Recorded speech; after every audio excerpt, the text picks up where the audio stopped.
Sometimes what feels like the end of a chapter is not the conclusion of the story. It's the interlude that precedes a more meaningful continuation. We are conditioned to believe that what is visible defines what is final, that silence means abandonment, that distance equates to closure. Yet God does not operate within the limitations of our immediate emotions or circumstances.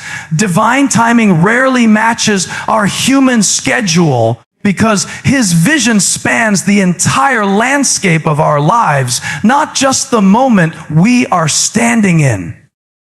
When you face the ache of separation or the uncertainty of whether something so deeply imprinted on your heart will ever be restored, the first instinct is often to rush to a resolution, one way or the other. But haste is a poor companion to faith. The waiting period, as agonizing as it may feel, is often the most sacred stage of transformation. It is in this gap between what was and what will be that God, his most delicate work, quietly, invisibly, shaping both hearts to carry something more enduring. You may think that nothing is happening, yet beneath the surface, the soil of your circumstances is being tilled. That delay is not evidence of indifference. It is evidence of care. For if a reunion is meant to hold, it must be planted at the right time, in the right season, when the roots of both lives have grown strong enough to intertwine without suffocating one another. This is where trust becomes more than a word.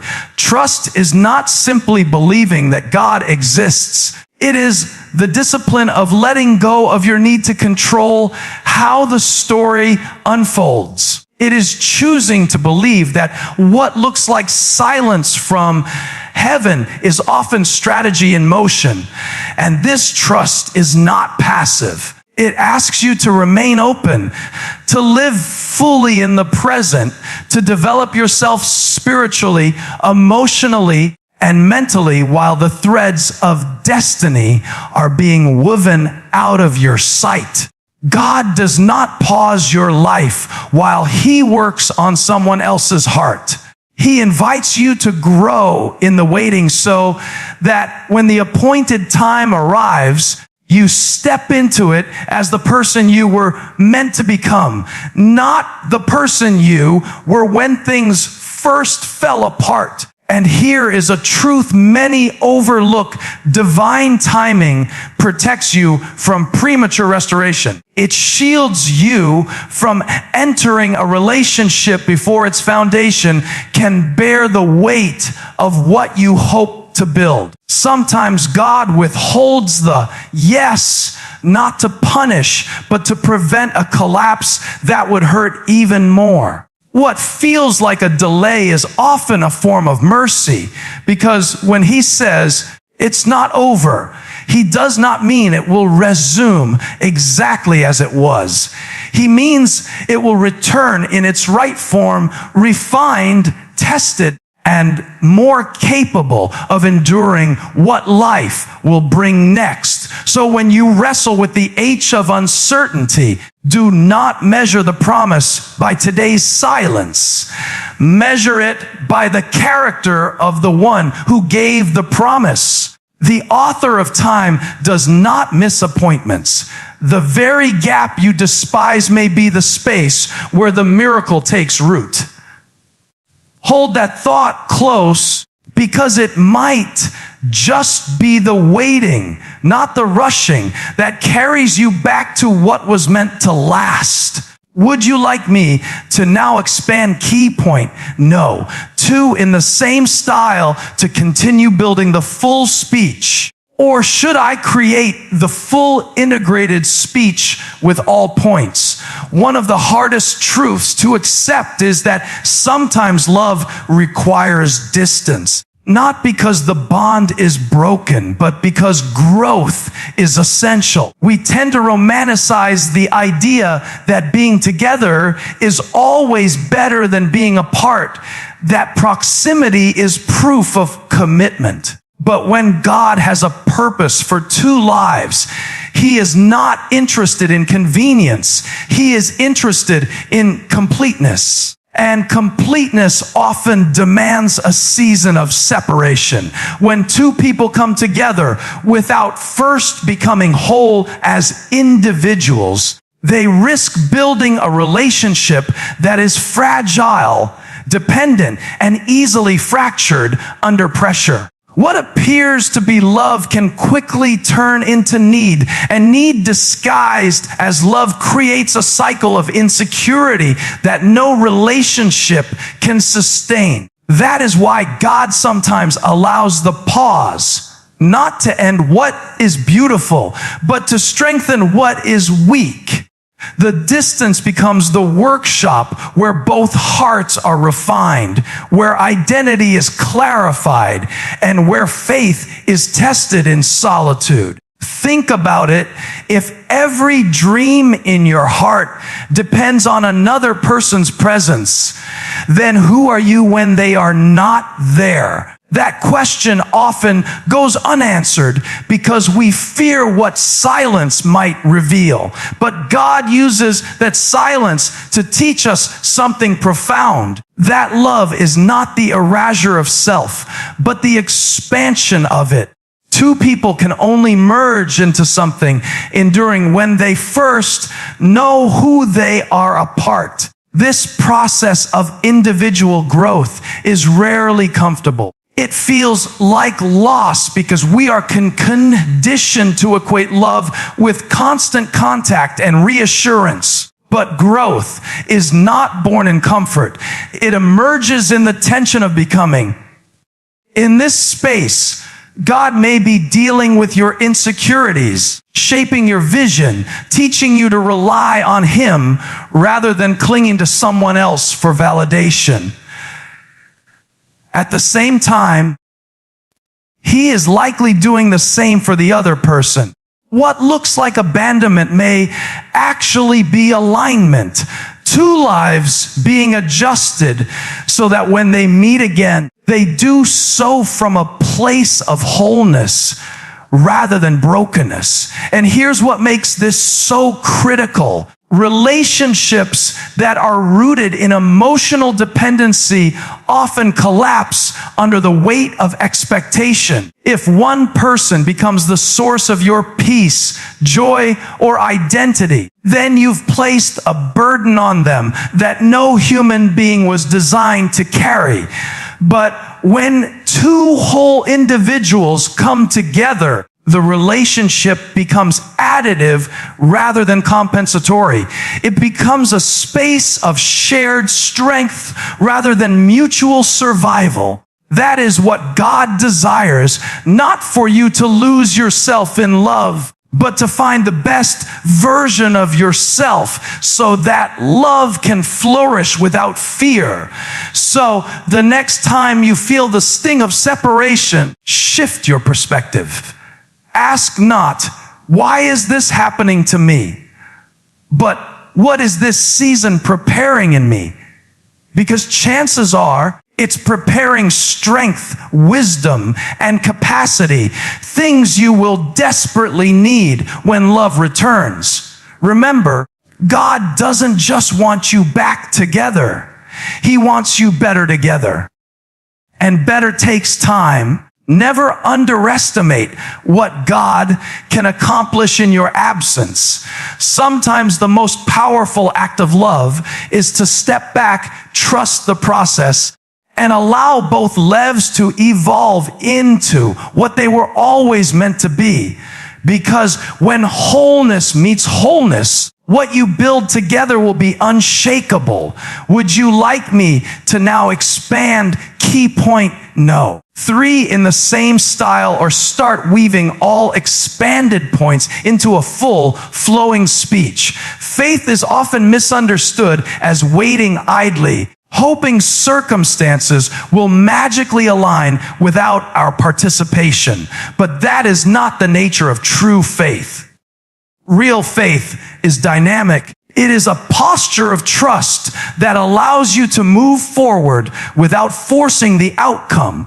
When God whispers a promise, when He says, it's not over, you will end up together. He does not give you that assurance so you can grip it tightly and manipulate every moment until it fits your desire. He gives it so you can rest in it, even as you continue to live with dignity, integrity, and openness to His timing. There is a profound difference between waiting in faith and waiting in fear. Fear waits with obsession, constantly checking, questioning, trying to control what is beyond its reach. Faith waits with peace. It does not deny the longing, but it refuses to let longing turn into desperation. And desperation is where many fall, pushing doors that are meant to open on their own, forcing conversations that only create more distance, holding on to someone so tightly that the very pressure pushes them away. This is not faith. This is anxiety disguised as action. God calls you to a more refined posture, one that balances hope with restraint. It means you can pray for that person, bless them in their journey, and still focus on your own path.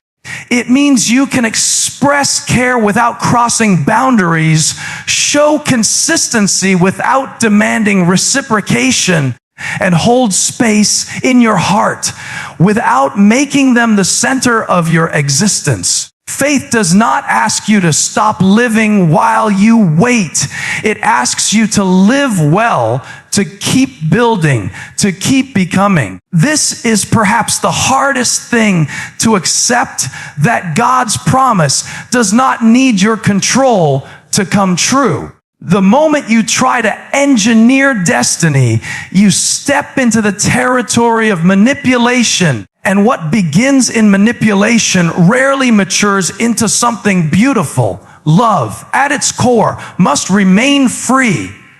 It must be chosen, not coerced, nurtured, not negotiated. If someone is meant to return, their return will not be a result of your striving. It will be a result of divine alignment, where both hearts recognize the same truth at the same time. So, what does action look like in this waiting? It looks like becoming someone capable of sustaining the promise when it arrives.